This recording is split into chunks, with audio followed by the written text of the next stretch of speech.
Hallelujah? Yes, Lord. Palakpakan mo muna natin si Lord. Hallelujah! Glory to God. Hello po sa Church Emmanuel, sa lahat po na nakikinig po dyan, sa mga bata, sa mga young people, sa mga women's bands, sa mga lingkod ng Diyos, sa mga bisita. Hello po sa inyong lahat dyan. Pinagpalang magandang araw po. Binabati namin po kayo sa pangalan ni Yeshua HaMashiach Yahweh Jesus Christ. Ganon din po sa Church Ruach. Hello po sa inyo din dyan. Magandang araw po. Pinagpalang magandang araw din sa lahat ng mga lingkod, mga bisita, young people, women's men. Salamat po sa inyong pag-evangelize sa mga bata.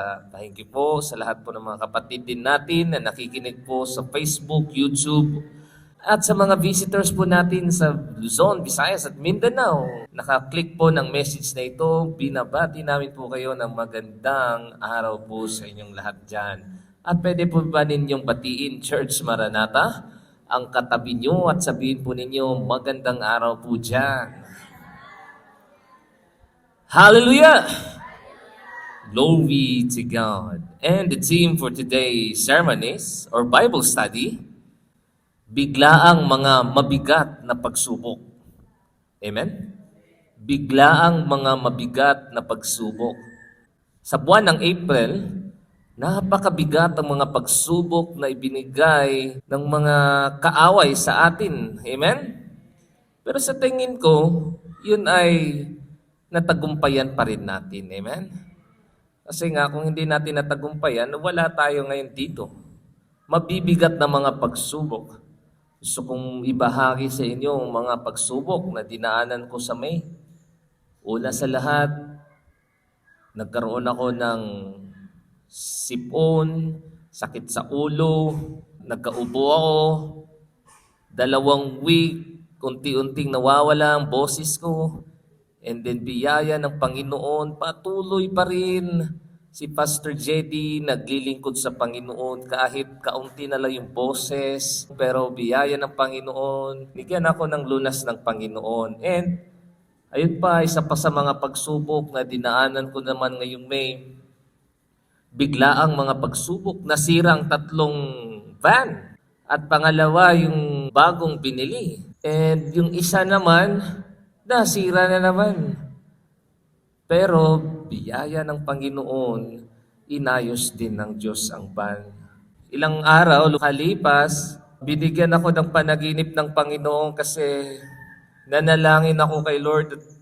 Sabi ko, Lord, napakahirap Lord ang van ayusin, lalo na pag ang mga mekaniko, dadayain ka o gugulangan ka, maaring makapagbigay ka sa kanila ng malaking pera pero hindi pa naayos o kaya hindi pa maganda yung takbo ng sasakyan. Kaya Lord, bigyan mo ako ng mekaniko. And then, may lumapit sa akin at sabi, Pastor, gusto mo ba ng mekaniko? Sige, kunin ko lang yung number mo. Ayun, nag-communicate kami, sabi ng mekaniko, kung gusto mong ipunta yung sasakyan mo sa shop, ang gawin mo lang, puntahan mo lang dito sa Taguig. Sabi ko, magkano naman po ang labor? Sabi niya, nasa mga 11,000. And kapag top overhaul, nasa mga 6,000. Sabi ko, uy, masyadong mababa. Samantalang yung isa, 16,000. And then, may isa pa naman, nakipag-communicate na naman ako, buti na lang at hindi siya nag-reply sa akin. Kasi yun na sana ang pipiliin ko na mekaniko. Pero sa gabi na yun, naginip ako at nag-uusap kami sa mekaniko. Binuksan niya yung makina. At habang binubuksan niya, kinakausap niya ako at sabi niya, huwag kang mag-alala. Ang makina na yan ay kaunti lang yung problema. At maaayos din yan. Mahaba ba yung kwentuhan namin pero hindi ko na maalala yung mga kinikwento namin. At sabi niya, maayos lang yan. So habang inaayos niya yung makina, tinitingnan ko siya. And then sa umaga, bigla na lang pumasok sa akin, ito na lang. Susubukan ko na hingin yung number ng mekaniko. Ayun, binigyan ako ng number ng kapatid natin at tinawagan ko at sabi niya, o sige, ngayong Lunes pupunta ako dyan. At ayun nga, pumunta nga siya dito and Akala ko, laki ng sira ng sasakyan natin kasi nakita naman ninyo yung sasakyan natin na sobrang usok at nawala yung lakas. So, anong nangyari? Sabi niya, sige, wag mo nang paandarin yan. So, unang ginawa niya, tiningnan niyo yung timing belt. At yung timing belt, naputol pala yung timing belt at hindi na na-timing yung makina, kaya binuksan yung taas ng makina at doon nakita niyo yung rocker arm. Naputol yung rocker arm, napunta doon sa mga kuan. Buti na lang yung mga bolt, hindi siya natuko. Kasi kung pag natuko yun, maaring masisira lahat ng makina doon. Pero biyaya ng Panginoon sa sobrang dami ng naputol doon, walang diferensya. Yun lang ang binili ko at ang gastos, 300 lang. 300 at yung belt 800 at yung labor niya, mga 1.8. So, dinagdagan ko na lang ng kaunti and then naayos na biyaya ng Panginoon. Hallelujah! Minsan nakakaranas tayo ng mabibigat na mga pagsubok, sakit, finances, o kaya problema sa bahay, problema sa pamilya. Pero ang sinabi ng Panginoon, huwag kayong mag-alala. Amen? So anong nangyari? Naayos na yung sasakyan. Sabi ko, Lord, salamat po Panginoon. And then, para bang may nagsasabi sa akin, hindi pa tapos mga pagsubok mo, Pastor JD. Pero sa isip ko, tapos na. Sabi ko, sige, mag-evangelize na ako. Yun pa lang, hindi ko alam. Galit na si Satanas sa mga ginagawa ko. Hallelujah! Sobrang galit na siya kasi araw-araw tayo nag-evangelize. Every day, nag-evangelize tayo umaga, hapon, Monday, Tuesday, Thursday, Friday, Saturdays. At pagka-Sunday pa, lahat ng mga kapatid natin mag-i-evangelize. Gagamitin yung van. So napaisip siguro si Satanas. Sabi ni Satanas, eto, hindi na talaga makayanan natin si Pastor JD. Kahapon nag-evangelize kami. Ang nangyari, tapos na pala kami ng evangelism. Umatras ako and then pag-atras ko, biglang nawala yung hindi na lumiliko. Wala na. Ano mangyayari nito? So ang nangyari, nahulog na pala yung center post. Kaya wala na talaga, hindi na ma-left, ma-right. And then nung tiningnan ko, wala ng bolt. Buti na lang, Sister Bing, nakita niya yung bolt at kinabit doon yung bolt at yun na pala ang problema yun. At buti na lang, nakauwi kami dito. Biyaya ng din ng Panginoon. Hallelujah! Hindi talaga napapahamak ang mga alagad ng Diyos. Sabi ng Biblia, Ecclesiastico 33 verse 1, hindi mapapahamak kailanman ang may takot sa Panginoon. Sa lahat ng pagsubok, siya'y laging maliligtas. Hallelujah! Yan minsan ang ginagawa ng kaaway. Kasi alam niya, kapag mga tao, ng mga ginagamit ng Diyos, ay nagpapagamit, marami ang maligtas. Amen? Marami ang maliligtas. Kaya ang ginagawa ni Satanas, last resort niya, para wasakin talaga ang lingkod ng Diyos kasi hindi tumitigil ang mga lingkod ng Diyos. Gagawa pa rin siya ng paraan para mabahagi ang salita ng Diyos. Kaya kung tingnan mo ang mga nangyari nilang Peter, tingnan mo mga nangyari ni Apostle Paul, lahat ng mga apostles ng Diyos, mga disciples, talagang siniraan ni Satanas ang mga buhay nila, pero hindi pa rin sila sumusuko. Kaya sabi ni Peter nga, huwag kayong magtaka sa anumang dumarating na mabibigat na mga pagsubok sa inyo. Kasi sabihin mo sa katabi mo, gusto ni Satanas itigil ang mga gawain ng Diyos. Ikaw, gusto niyang wasakin ka, itigil ka, bigyan ka ng sakit, gagamitin niya yung mga mama mo, papa, ate, kuya mo, finances, pakialaman niya, problema, para matigil ka lang sa mga gawain ng Diyos. Kaya nalaman ni Apostle Pablo, nagganito pala, bilang Kristiyano. Bilang Kristiyano, maraming mga pagsubok. Susubukin ka kahit anong gawin ni Satanas para lang maitigil ka sa mga gawain ng Panginoon. Pero sabi nga ng Biblia, hindi ka mapapahamak. Magkakaroon ka lang, sabihin mo sa katabi mo, ng mabibigat na mga pagsubok. Mabibigat lang yan. Parang kagat lang ng bubuyog. Di ba? Masakit yon. Masakit din yun, parang injection lang, aray. Pagkatapos, mawawala din yun. Ganun lang, kadali.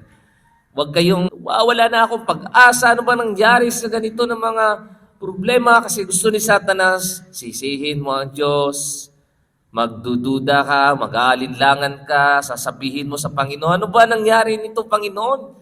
Samantalang sumusunod ako sa iyo, nanalangin ako sa iyo. Ganito ang nangyari sa akin. Pag may mga ganyan na mga pangyayari sa buhay mo, mga bibigat, patuloy lang, kapatid. Amen? First Peter chapter 4, verse 12 to 19. Mga minamahal, huwag na kayong magtaka. Huwag na daw kayong magtaka. Hallelujah!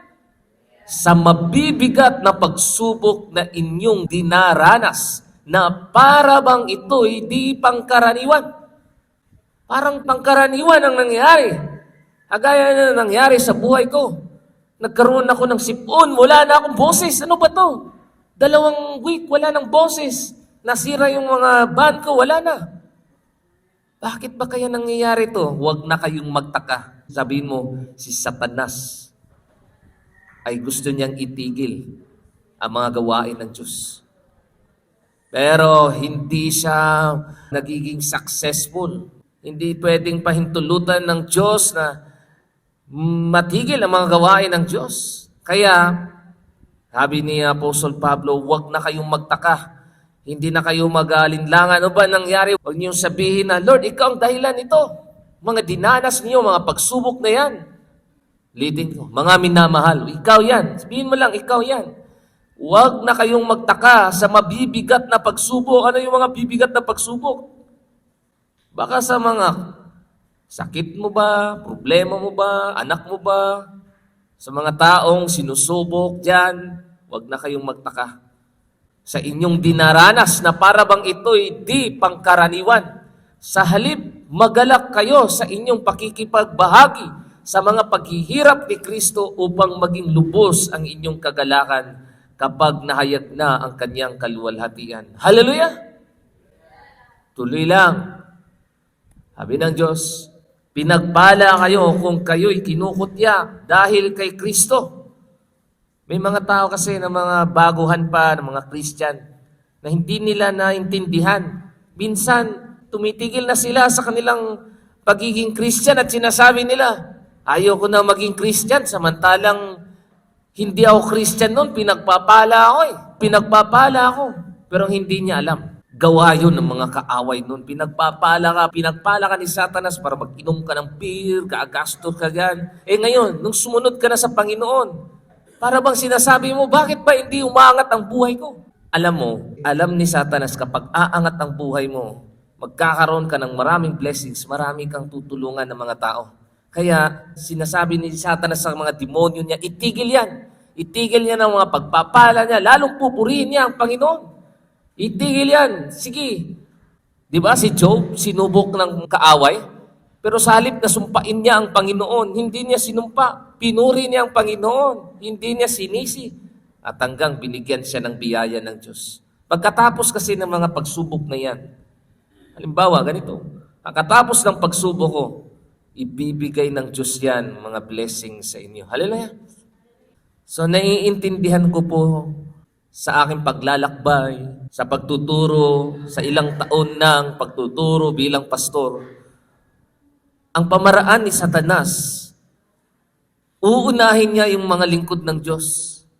Halimbawa, nagkaganito yung mga sitwasyon ko ngayon, sakit, mga problema. Pagkatapos na malampasan ko ang mga ganito, sabihin mo sa katabi mo, ikaw naman ang susunod. Ang mga lingkod muna ng Diyos ang uunahin ni Satanas. At hanggang pagkatapos nito, dahil hindi niya kakayanan ng mga lingkod ng Diyos, bababa siya sa mga member at doon naman niya papahirapan ng mga members na naman.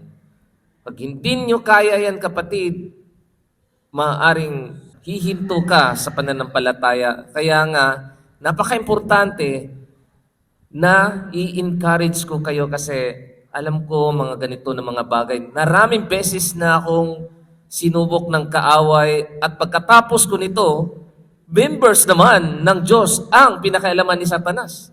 Kaya gusto kong i-encourage kayo kung magkaroon man kayo ng mga matitinding, mabibigat na pagsubok, huwag kayong mawala ng pag-asa. Matatapos din yan. Amen? Kung ang bagyo ay natatapos, ganun din sa buhay mo. May bagyo, binagyo ka lang, kapatid. So ganito po yan. Pinagpala kayo kung kayo'y kinukutya dahil kay Kristo. May mga Kristiyano na hindi na nakapag-continue sa kanilang pananampalataya, kinukutya. Ano ba nangyari nito? Nang sumunod ako sa Panginoon, daming nangungutya sa akin, daming nagsichismis sa akin, daming naninira sa akin. Sapagkat, sabi ng Diyos, alam ni Satanas na ikaw, kinakailangan kong kutyain, kinakailangan kang sigawan, bulyawan, at hanggang manghina ka at mawalan ka ng pag-asa. Sapagkat alam ni Satanas na sumasa inyo ang espiritu ng kaluwalhatian ng espiritu ng Diyos. Hallelujah! Nakikita ni Satanas na nandyan sa iyo ang kaluwalhatian ng Diyos. Kaya minsan, ginagamit niya ang mga pamilya ninyo. Kukutyain ba kayo? Kukutyain kayo ng mga kapatid ninyo. Nasisiraan ka na ng ulo. Di mo sa katabi mo, ganyan magsasalita si Satanas. Alam niyo, si Satanas hindi na napapakinggan yan. Pero napapakinggan ninyo siya sa pamamagitan ng inyong mga mahal sa buhay. Lalo na yung mga mahal mo sa buhay na hindi niya kilala si Lord Jesus Christ. Sasabihin niya, sabihin mo na walang hiya kang ina, walang hiya kang ama. At kapag pinapakinggan mo yan, yung boses ni Satanas, sa pamamagitan ng mga anak mo, papa mo, masasaktan ka at manghihina ka. Amen? Ganyan magsasalita si Satanas. Kahit man, pwede niyang magsalita sa asawa mo, sa anak mo, kapitbahay mo, para titigil ka lang sa mga gawain ng Diyos. Huwag nawang mangyaring magdusa ang sinuman sa inyo dahil siya'y mamamatay tao, magnanakaw, salarin, pakalamero. Ngunit kung kayo'y nagdusa dahil sa pagiging Kristiyano, huwag ninyong ikahiya ito. Kung nagdusa ka dahil sa mga ganyan, pangungutya, sige, patuloy lang. Sa halip, magpasalamat kayo sa Diyos sapagkat taglay ninyo ang pangalan ni Kristo. Hallelujah! Patuloy lang, kapatid. Kung kinukutya ka dyan sa mga kapitbahay mo, para bang tinatawanan ka paglabas ng church at sinasabi nila, banal-banalan, kunwari, natawanan ka, sinachat ka, hinachismis ka dyan sa lugar na yan, pasalamat daw kayo. Hallelujah! Huwag ninyong ikahiya, sa halip, magpasalamat kayo sa Diyos sapagkat taglay ninyo na kayo ay mga totoong Kristiyano. Dumating na ang panahon ng paghuhukom at ito'y magsisimula sa sambahayan ng Diyos. Kaya sabi ko nga sa inyo, magsisimula yan sa sambahayan ng Diyos. Minsan, nuuna yung mga lingkod ng Diyos pagkatapos sa mga member ng Diyos. At kung ayaw naman niya, tapos naman niya sa mga members, andun naman siya sa mga ini-evangelize natin. At pagkatapos ng ini-evangelize natin minsan, dyan sa mga kaibigan mo, kapatid mo, yan na naman. Ulit na naman, nagsacycle, doon na naman sa lingkod ng Diyos, sa mga members na naman, sa mga disciples na naman. Ganon lang ang gawa ni Satanas, paulit-ulit, walang katapusan. Kaya, tibayin yung mga sarili sa mga bibigat na mga pagsubok. Sabi diyan, at kung sa atin ito'y magsisimula, ano kaya ang magiging wakas ng mga hindi sumusunod sa magandang balita ng Diyos? Tulad ng sinabi ng kasulatan, kung ang taong matuwid ay napakahirap maligtas, ano kaya ang kahinatnan ng mga makasalanan at hindi kumikilala sa Diyos? Kaya nga, ang mga nagdurusa ayon sa kalooban ng Diyos ay dapat magtiwala sa lumikha at magpatuloy sa paggawa ng mabuti. Ang Diyos ay laging tapat sa kanyang pangako. Hallelujah! Halimbawa, may mga tao talaga na ginagabayan ni Satanas at sinasabi niya, yan, kaka-evangelize mo, nagkasakit ka. Ayan, patuloy ka pang mag-evangelize dyan. Yan ang resulta. May mga kapatid na mga kapitbahay at sinasabi, nagkasakit siya. Oh, bakit hindi siya pinagaling ng pastor? Bakit hindi siya pinagaling ng Diyos nila? Tinatawanan ka sa mga kapitbahay dahil ganyan ang sakit mo. Pero huwag kang mahiya. magpasalamat ka sa Diyos. Hallelujah! Dahil taglay mo ang pangalan ni Kristo, dahil alam naman natin na ang Diyos ay laging tapat sa kanyang pangako. Hallelujah! Dito sa lupa, magkakaroon tayo ng mga sakit, problema, pero pagdating natin sa langit, wala nang problema. Pero sila, masagana man ang buhay nila dito, wala mang problema, pero pag namatay na sila, malaki ang problema nila doon sa impyerno. Mainit na nga dito sa lupa, ano pa kaya doon sa impyerno? Kaya nga, alam natin yan. Kaunting problema lang yan, kaunting sakit lang yan. Sabihin mo sa katabi mo, kaunting kagat lang yan ng bubuyog. At katapos na yan, wala na yan. Lunas ka na, masayahan ka na. Magkaroon ka ng pananampalataya kapag dumating ang mga pagsubok sa iyong buhay. Hallelujah! Magkaroon ka ng pananampalataya kapag dumating na mga pagsubok sa iyong buhay. Huwag kang mawalan ng pag-asa, kapatid. Sabi nga ng salita ng Diyos, na kailangan tibayan mo lang yung sarili. Dahil ang Panginoon, tapat yan. Hallelujah! So bilang mga anak ng Diyos, sa lahat po ng mga kapatid natin na baguhan pa lang at baguhan pang naging Kristiyano, at maraming mga pagsubok na dinadaanan ninyo ngayon, test lang po yan bilang isang Kristiyan dahil sumasa inyo ang Espiritu ng Panginoon. At noon pa yan, nung panahon ng Panginoon ay namili ng mga disciples niya, mga alagad niya, at ang Panginoon, nakita niya na maraming sumusunod sa Kanya. Kasi baguhan pa. Sabi mo sa katabi mo, mga baby Christians pa. Na gustong sumunod sa Panginoon. Panginoon, gusto kong susunod sa iyo kahit anong mangyari. Pero ang Panginoon, nagbabala na siya sa unahan kayo. Kayong mga tao na susunod sa akin. Siguraduhin ninyo na dapat ninyong intindihin sa unahan, magkakaroon kayo ng maraming mga pagsubok. So bilang baguhan pa, sabi ng Panginoon, kinakailangan ikwenta na ninyo ang mangyari sa inyo. Kukutyain kayo ng mga anak nyo, kukutyain kayo ng mga pamilya ninyo, kukutyain kayo ng mga kapitbahay, minsan magkaroon kayo ng sakit at wag lang kayong mag-alala. Kaya sinasabi ng Diyos yan, ganito ang nangyari noon. Bakit maraming sumunod sa Kanya? Dahil nakita ng mga tao na, dami niyang milagro na nagawa. Pero sa bandang huli, sa sobrang dami ng disciples, 12 lang ang pinili ng Panginoon. Amen? Ganito po yan. Lucas 14 verse 25 to 33. Sumama kay Jesus ang napakaraming tao. Gustong sumunod kay Jesus dahil alam nila na itong tao, hindi ito pangkaraniwan. Kakaiba ito. Mahigit pa ito sa propeta. Kaya sumama sila kay Jesus. Humarap siya sa kanila at kanyang sinabi, kayong mga tao dyan na gustong sumama sa akin, susunod sa akin, hindi maaaring maging alagad ko ang sinumang umiibig sa kanyang ama at ina. Hallelujah! Kasi alam ng Panginoon, Jesus Christ, pagdating ng panahon na ikaw ay magiging Christian, yung ina mo, papa mo man o ina mo, gagamitin ng kaaway, magsasalita si Satanas sa ama mo at ina mo. At minsan, kapag hindi ka matibay sa pananampalataya mo, hindi ka susunod sa akin at susunod ka sa ama mo. Kaya sinabi na ng Diyos, hindi maaaring magiging alagad ko ang sinumang umiibig sa kanyang ama o ina. Halimbawa, susunod ka na sa Panginoon at sasabihin ng ina mo, di ba? Natapos mo na ang pag-aaral mo at ngayon susunod ka na sa Panginoon? Ma, kinakailangan ko nang susunod sa Panginoon. Hindi! Magtrabaho ka. Di ba? Ano mangyari? Sino susundin mo? O minsan darating ang panahon na ikaw ay sasabihan na, magsisimba ka pa ba? Sino bang masusunod, ako o ang Diyos? So ganun ka, mamili ka. So kung ikaw ay susunod sa Panginoon, sabihin mo sa katabi mo, ihanda mo ang iyong sarili sa mabibigat na mga pagsubok. Sa ama mo at sa ina mo. At sabi diyan, sa asawa at sa mga anak. Hallelujah!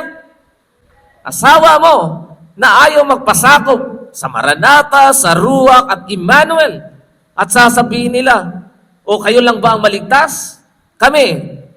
Ganun yan. At hindi mo alam, nang hihina ka na sa mga pagsubok na yan, Minsan kapatid mo gagamitin, sabi ng Biblia, mga kapatid, mga anak mo, sasabihin ng mga anak mo, wala kang kwentang ina, wala kang kwentang ama.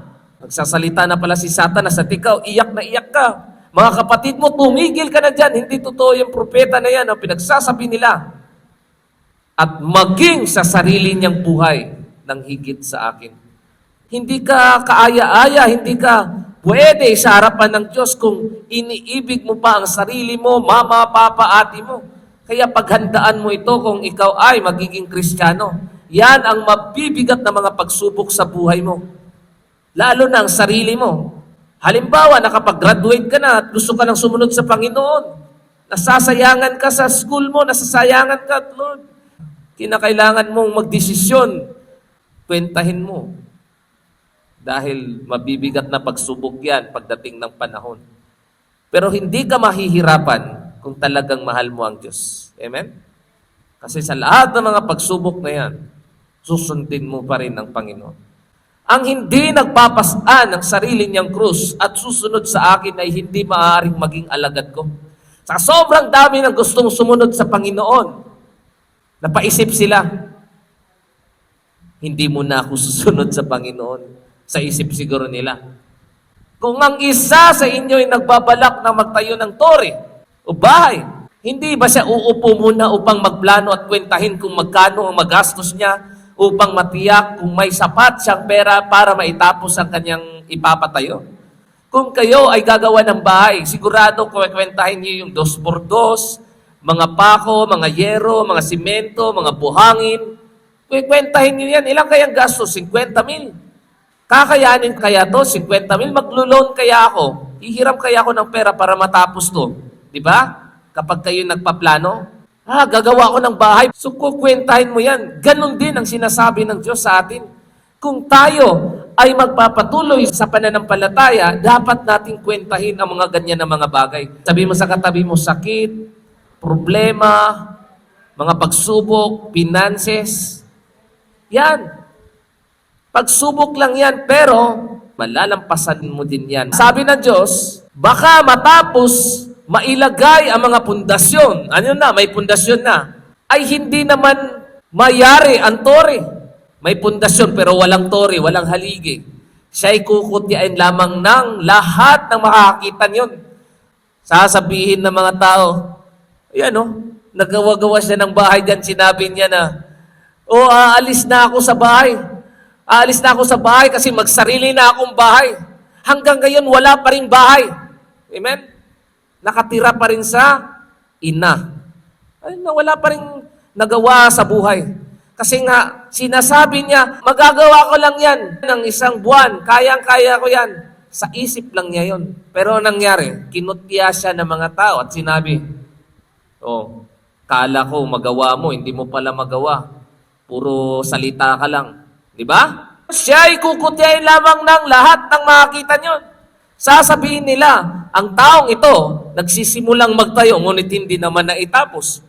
Ganon din kung kayo ay mga Kristiyano. Kung kayo ay magtayo ng pundasyon at sasabihin nyo na, ayoko na kasi may sakit ako, may problema ako, sinabihan ako ng mama, titigil na ako. Sabi mo sa katabi mo, tatawanan ka lang ng kapitbahay. Yan sisimba-simba ng Church Maranatha. Pagkatapos ng sinubok siya, nagkaroon siya ng pagsubok, hindi na siya nagtira. Nandun na siya sa Bulacan. Andun na siya sa ibang lugar. Yan ang nangyari sa mga Christian. Tatawanan lang ng mga kapitbahay. Yan tayo-tayo minsan dun sa pulpito ang nangyari. Wala na dyan. Nagtanan na ng lalaki.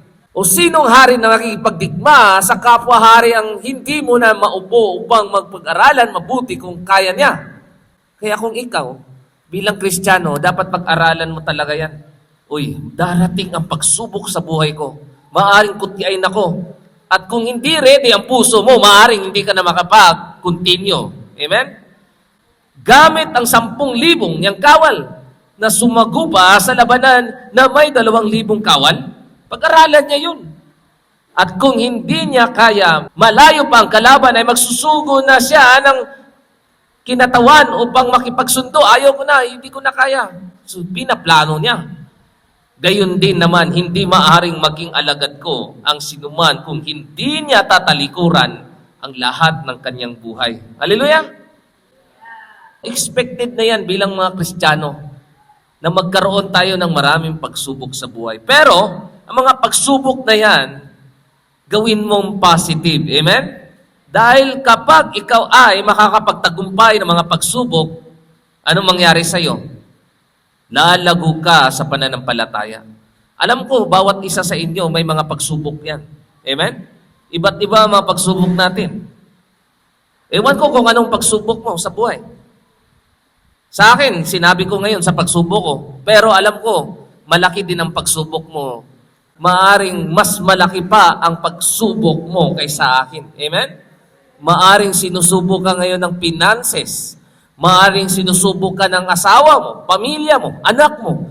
O kaya maaari kang sinusubok ng mga spiritual na mga bagay na atake ka at minsan emotionally. Hallelujah? So marami tayong mga pagsubok na dinadaanan. So ganyan.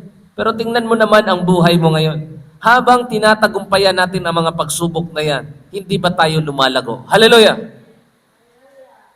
Kaya, dapat natin tindihin na mga pagsubok na yan, mabibigat, lumalakas tayo. Hindi pwedeng hihinto ka na dahil sa mabibigat na mga pasanin sa buhay. Nagkaroon ka lang ng sakit. Halimbawa, ikaw, nalaman mo sa doktor at sinabi ng doktor, may stage 1 cancer ka na, sister. Huwag kang matakot. Ikaw naman, dinidibdib mo sakit mo. Ang mangyari sa'yo, wala. Kinakailangan magpasalamat ka. Sabihin mo sa Panginoon, Lord, Lord, simulan ko na to. Patuloy na ako sa iyo, Panginoon. Lord, huwag mo po kong hayaan, Lord. Kasi hindi ka mapapahamak. Sabi ng Panginoon. Amen? Pagsubok lang yan sa buhay mo. Sobra lang kasi nating iniisip ang mga unahan ng mga bagay na para bang namamatay na tayo. Lord, ayan ba, nang pinangunahan mo ang Panginoon, kakulangan yun ng pananampalataya. Minsan, sinusubok kang, saan mo talaga dalhin ang pananampalataya mo? Sakit man, problema man, pamilya man. Patuloy ka pa bang maglingkod sa akin? Sabi ng Diyos. Hallelujah. Gaya ni Job. Si Job, minsan, sinubok siya. Pera, asawa, mga anak, lahat na, binanses. Pero hindi pa rin siya sumuko sa Diyos. 1 John 3 verse 13. Kaya mga kapatid, huwag kayong magtaka kung kinapupuutan kayo ng sanlibutan. Hallelujah! Noon, sa buhay natin, barkada natin ang sanlibutan. Yan, kahit saan tayo magpunta, lahat yan, kikilala natin. Ngayon, mga kapatid natin, yung mga kapitbahay natin, kinapupuutan na tayo. Born again, nagre-rebuke dyan, manal-banalan, hindi naman totoo yan, mga ganun, kinapuputan ka na.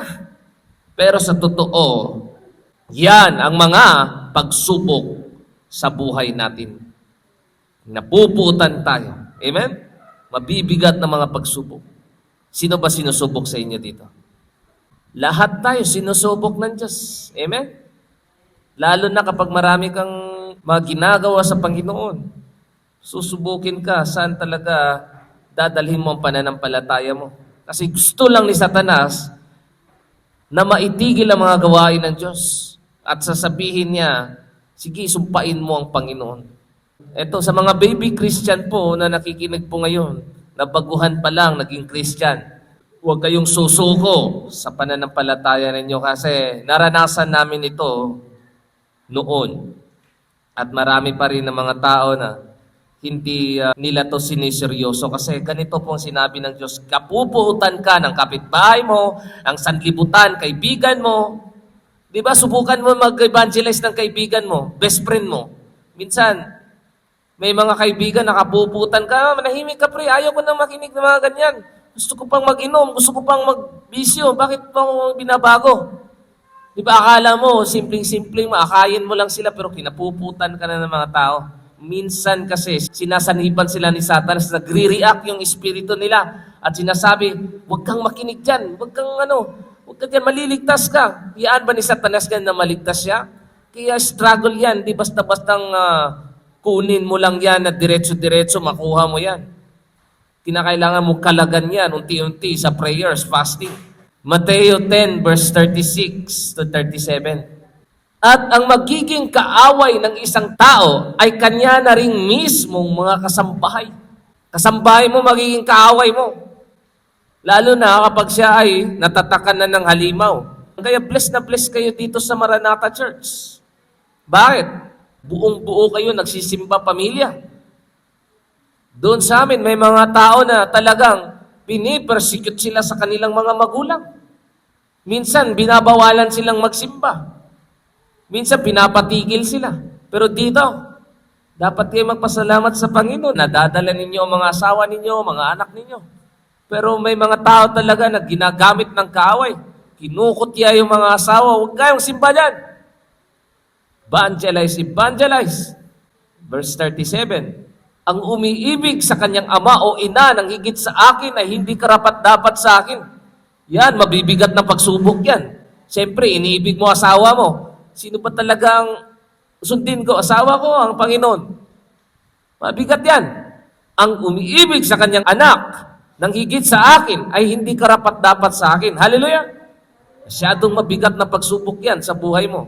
Pagdarating yan. Sa English, kung babasahin mo yan, do not be surprised of the fiery darts, fiery trials. Maapoy ng mga pagsubok na nasa natin sa buhay natin. Mainit, mabigat. Kaya kung kayo ay isang mga Kristiyano, dapat talaga ninyong labanan yan. Amen? Sa pamamagitan ng pananampalataya. Yan lang talaga ang inyong pananampalataya na manalig kayo sa Panginoon sa panahon ng pagsubok. Kung tingnan mo ang buhay ko, ang daming mga pagsubok sa buhay ko.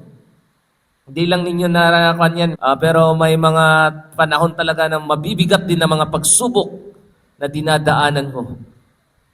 Kasi gusto lang ni Satanas na matigil ang mga gawain ng Diyos. Amen?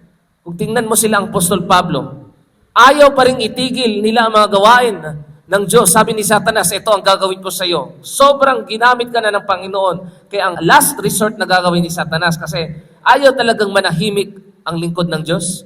Pinahuli ni Satanas silang Apostol Pablo at kinulong si Apostol Pablo, si Peter pinatay. Yung mga disciple ng Diyos para matigil lang ang kanilang pagsasalita pero mabuti pa rin ang Panginoon. Kahit itigil nila ni Satanas, kahit natigil man si Apostol Pablo, nakulong man siya, pero sa kulungan, nag-evangelize pa rin siya. Marami pa rin ang ligtas. Hallelujah!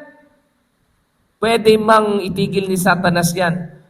Pero, gagawa pa rin ng Panginoon ng paraan para ma-bless ang simbahan, marami pa ang maligtas. Amen? Kaya kung kayo, magkaroon kayo ng mga pagsubok na yan, isuot ninyo ang buong kasuotang pagdigma ng kaloob ng Diyos. Hallelujah! Mga taga-Efesos 6 verse 11 to 12. Alam naman natin, nandyan lang si Satanas. Pagkatapos ko, kayo na naman.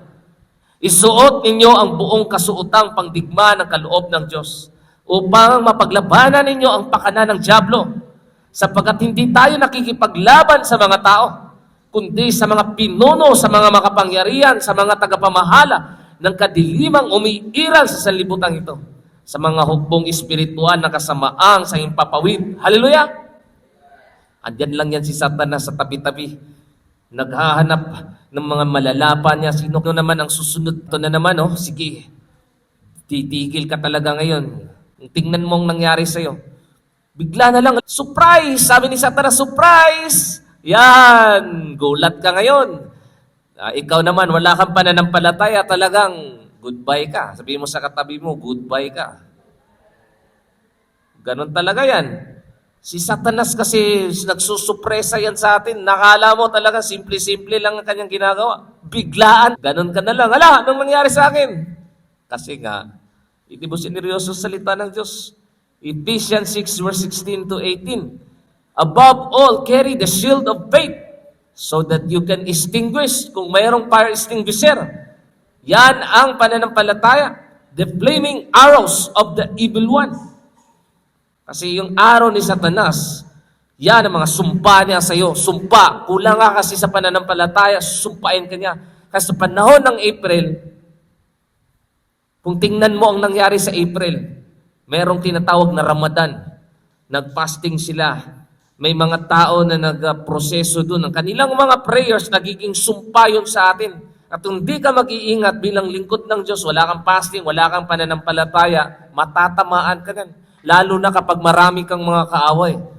Na sinasabi ng mga kaaway sa'yo, sana mamatay ka, madisgrasya ka, sinisismis ka. Lahat na kanilang sinasabi, magiging sumpa yun sa'yo. Lahat ng mga tao na naninira sa'yo, magiging sumpa yun sa'yo. Magiging sakit. Kung hindi ka nag-iingat, yun yung tinatawag na witchcraft. Sana namatay na siya. Pinagchichismis ka dun, pinagchichismis ka dun. Ikaw, kampante ka lang kasi parang walang nangyari sa'yo. Ang hindi mo alam, sabihin mo sa katabi mo, nagiging sumpa yun sa buhay mo.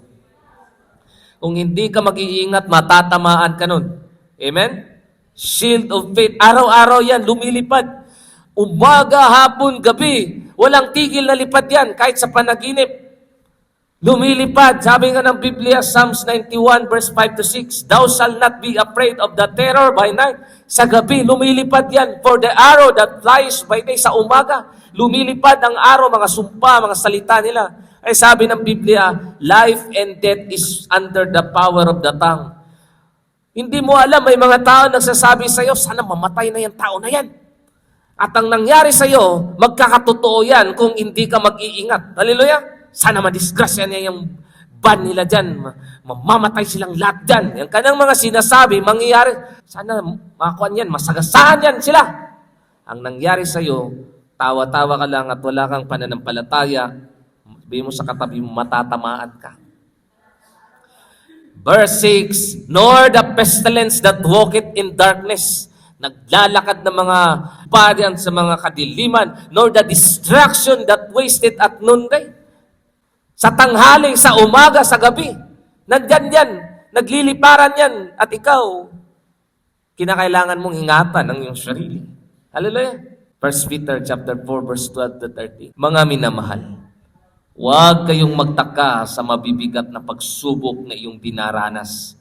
Na para bang ito'y pangkaraniwan? Ano bang nangyari nito? Lord, nagkasakit ako. Lord, nawalan ako ng trabaho. Lord, pinahiya ako. Lord, nasira yung gamit ko, Lord. Nagkasakit yung anak ko. Panginoon, ano na to? Ayan, dumaranas ka ng mabibigat. Lord, kinukutya ako. Lord, sinisiraan ako. Lord, ang asawa ko, ang anak ko. Sa halip, hallelujah! Magala kayo sa inyong pakikipagbahagi sa mga paghihirap ni Kristo upang maging lubos ang inyong kagalakan kapag nahayag na ang kanyang kaluwalhatian. Hallelujah! Magala kayo lagi. Huwag kayong magpakita ni Satanas na kayo ay naapektuhan. Sabi mo sa katabi mo, huwag kang magpakita ni Satanas na ikaw ay naapektuhan. Kasi hindi nababasa ka ni Satanas. Hindi siya Diyos na para bang makita niya yung puso na nilalaman, nakita niya yung isip mo. Ang Diyos lang nakakabasa sa isip puso natin. Pero physically, kapag ikaw ay malungkot, tinitingnan ni Satanas. Umiiyak-iyak ka ngayon, alam ko, dahil ikaw ay naapektuhan sa asawa mo. Naapektuhan ka sa problema mo, naapektuhan ka sa sakit mo, uutusan ni Satanas. Sige mga demonyo, pahirapan mo siya, magsalita ka sa kanyang asawa. At iiyak-iyak yan, sige. Kaya ang sabi ng Diyos, sa halip, hallelujah! Magalak kayo sa inyong pakikipagbahagi. Smile ba? Pag may mga problema ba? Kaya minsan sinasabi ng mga tao, nababalyo na yata yung mga born again na yan. Malaki yung problema niya, tawa-tawa lang siya. Kasi kapag nagpapa-apekto ka, maaaring nakikita ka ni Satanas na yan yung kahinaan niya. Sige pa, doblehin mo pa ang mga pagsubok niya. Hallelujah! Hindi tayo magpapakita ng mga weakness. Si Satanas ang mamasid lang yan, tinitingnan niya. Ito, naapektuhan naapektuhan na to. Sige pa! Oo, gamitan mo siya ng mga taong para masira yung pananampalat. Talagang mawawala na siya dyan sa Maranatha. Ingat ka lang. Alam mo, pagsubok lang yan, kapatid. Job 42, verse 12 to 17. Ang mga huling araw ni Job ay higit na pinagpala ni Yahweh. Kalain mo yun si Job. Nagkaroon ng mga nana na yung ulo niya, sakit sa balat, Lahat na nangyari sa kanya. Eh sa'yo, anong sakit mo? High blood? Tatawanan ka lang ni Job. Sabi ni Job, wala ka sa sinapit ko. High blood di sa'yo? Diabetes sa'yo? Sa akin, buong katawan ko, nagdurusa ako araw at gabi. Pero pagkatapos nun, binigyan na ito ng 14,000 tupa. Binalik ng Diyos, inayos ng Diyos, 6,000 kamilyo, 2,000 baka, 1,000 inahing asno. Nagkaroon pa si Job ng 7 anak na lalaki at 3 anak na babae. Dinoble pa ng Panginoon ang pagpapalas kanya. Ang pangalan ng mga babae ay Jemima, Gizia, at Herenhabok. Ang mga anak na babae ni Job, ang pinakamaganda sa buong lupain. Pinamamanahan din niya ang mga ito tulad ng mga anak na lalaki. Si Job ay nabubuhay pa ng 100. Dinagdagan pa ang buhay ni Job. Hallelujah! At 40 taon, 14 years. Sabi ni Job, hindi ako talaga titigil sa aking pananampalataya. Kinakailangan ko magpatuloy. Ayun, nalampasan. Kaya sabi ko nga sa inyo, pagkatapos ng pagsubok ni Pastor JD, sabihin mo sa katabi mo, ikaw na naman. Nag-ingat ka lang. 40 taon. Inabutan pa siya ng kanyang mga apo at ika-4 na salinlahi. Matandang-matanda na siya nang namatay. So kapag matandang-matanda ka nang namatay, blessed na blessed ka, kapatid. Amen? Nagbabala ka. Ginamit ka pa ng Diyos kahit matanda ka na. Kaya nga, patuloy lang. Huwag mo talagang sisihin ang Diyos. Huwag mong sabihin na, ano bang nangyari sa akin, Panginoon? Huwag mong tanungin ang Diyos. Magpasalamat kayo sa Panginoon. Hallelujah! Santiago 5, verse 10 to 11. Mga kapatid, tularan ninyo mga propetang nagsalita sa pangalan ng Panginoon. Buong tiyaga silang nagtiis ng kahirapan. Sinasabi nating pinagpala ang mga nagtsatsaga at nagtitiis. Narinig na ninyo ang tungkol sa pagtitiis ni Job at ang ginawa sa kanya ng Panginoon sa bandang huli. Talagang napakabuti at tunay na mahabagin ang Panginoon. Bigla ang mga mabigat na pagsubok. Hallelujah! Na para bang nawawalan ka na ng pag-asa, ano bang nangyari sa buhay ko? Samantalang nanalangin ako at yung mga kasalanan, walang mga sakit. Ako magkasakit. Para bang sinisi mo ang pangiwag. Hayaan mo sila. Huwag mong tularan ng mga masasama. Para bang nainggit ka sa mga makasalanan. May parusa din yan pagdating ng panahon. Tandaan mo lang na kinakailangan mong tibayin ng mga mabibigat na pagsubok sa buhay mo ngayon. Kung nagkaroon ka man ng pagsubok ngayon sa buhay mo, alam ko yan. Kasi bilang Kristiyano, dadaan tayo sa mga fiery trials. At dahil diyan, tayo ay lumalago spiritually. Bigyan natin ng panahon ng banal na espiritu sa buhay natin. Isa lang ang makakapagbigay sa atin ng kagalakan, kasiyahan, ang espiritu ng Diyos. Yes, Lord, hallelujah. Panginoon, Yeshua HaMashiach, Yahweh Jesus Christ. Maraming salamat po, Panginoon, sa mensahe na ibinigay niyo po sa amin ngayon. Panginoon, dinggin niyo ang mga dalangin namin ngayon sa iyo. Kapatid, kung kayo po ay nakikinig po ngayon at baguhan po at para bang hindi pangkaraniwan ang nangyayari sa inyo, sakit man, anak niyo man, pamilya, asawa, trabaho, finances, emotion, spiritually, nagkaroon ka ng matinding kabigatan sa puso mo na para bang gusto mo nang sumuko, kapatid, inihikayat ko kayo, ini-encourage ko kayo na kinakailangan patuloy lang po kayo sa pananampalataya. Tularan niyo si Job. Kung gusto niyo tanggapin ng Panginoon, sabihin niyo po, Panginoon, Yeshua HaMashiach, Yahweh Jesus Christ, salamat po sa mensahe ngayon. At ako po, ipinalakas niyo po. Sana po, Panginoon, hindi ko po makakalimutan ang mensahe na aking napakinggan ngayon. Maisabuhay ko po ito, Panginoon, at bigyan niyo po ako ng pananampalatayang sinlaki ng bundok, Lord. At palakasin niyo po ako spiritually. Panginoon, tinatanggap kita bilang aking Diyos, Yeshua, HaMashiach, Yahweh Jesus Christ. At patawarin niyo po ako sa aking mga kasalanan. Sana po, Panginoon, matatagumpayan ko ang mga pagsubok na dadaanin ko bilang isang Kristiyano. Ano man ang mga pagsubok na yan, bagyo na yan, unos na yan, tibayin niyo po ako, Panginoon. Hawakan niyo po ako at ingatan. Amen. Panginoong Yeshua HaMashiach, Yahweh Jesus Christ, maraming salamat po sa mensahe niyo po ngayon, Panginoon, at binigyan niyo po kami ng isang napakagandang message, Lord, upang kami po ay hikayatin sa aming pananampalataya na magpatuloy lang po kami, Lord. Ingatan niyo po mga mensahe na hinasik po ninyo ngayon, Lord. Magbubunga po ito sa aming mga puso, Lord. At Lord, Yeshua HaMashiach Jesus Christ, sa mga tao po ngayon, Lord, na nakikinig at para bang nakita nila ang kanilang mga sarili sa mga pagsubok na ito, Lord, tulungan niyo po sila, Lord, na makaahon sa mga pagsubok na ito, Lord, sa buhay nila. Kung sila po'y sinusubok ngayon, Lord, sa pamilya nila, sa anak nila, sa trabaho, finances, Lord, tulungan niyo po sila, Panginoon, na makaahon sa matinding pagsubok na mabibigat na para bang pangkaraniwan, Lord.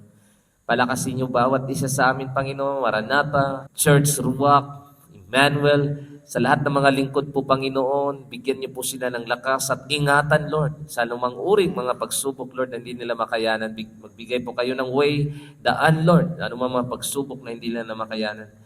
At Lord, Yeshua HaMashiach Jesus Christ, pagpalain niyo po mga tao po, Panginoon, i-bless niyo, paulanin niyo, Panginoon, lagi, Panginoon, sino mang mga tao may mga pananim, o kaya may mga negosyo, Lord, buhusan niyo po ng mga blessings, siksik-liglig, umaapaw sa kanilang mga buhay, Lord, ang kanilang mga pamilya, ang kanilang mga anak, at lalo na po, Panginoon, sa lahat ng mga kapatid namin sa iba't ibang mga lugar, from Luzon, Visayas, Mindanao, sa ibang bansa man, Lord, nakikinig po ngayon.